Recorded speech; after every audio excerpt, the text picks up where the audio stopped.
Friends, ఈరోజు మనం అటుకుల ఉప్మా ఎలా తయారు చేయాలో చూద్దాం. ముందుగా ఇలా పచ్చిమిరపకాయలని ఉల్లిపాయలని కట్ చేసుకోవాలి. అలాగే ఒక నిమ్మకాయని కట్ చేసి పెట్టుకోవాలి. ఒక కడాయి తీసుకోవాలి. అలాగే దాంతో పాటుగా అటుకులని తీసుకుని వాటిని నీళ్ళల్లో పిండి ఇలాగా పెట్టుకోవాలన్నమాట. నీళ్ళలో వేసి పిండి కడాయిలో నూనె పోయాలి. ఉల్లిపాయలు పచ్చిమిర్చి ఇలా వేసేసుకోవాలి.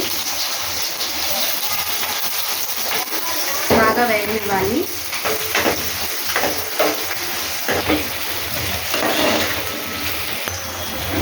ఉప్పు వేసుకోవాలి. సాల్ట్ తగినంత వేసుకోవాలి.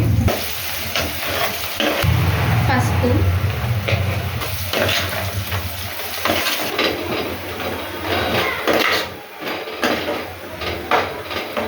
ఇప్పుడు అటుకులు వేసుకోవాలి. దీనిలో అటుకులు వేసి బాగా తిప్పుకోవాలి.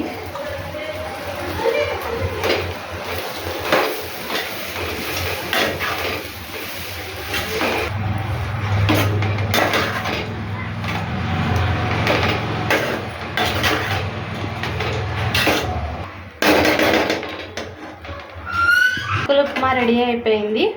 దీన్ని ఇంకా నిమ్మకాయ పిండుకొని సర్వ్ చేసుకోవాలి. చూడండి, ఇలా నిమ్మకాయ పిండుకోండి. ప్లేట్లోకి సర్వ్ చేసుకొని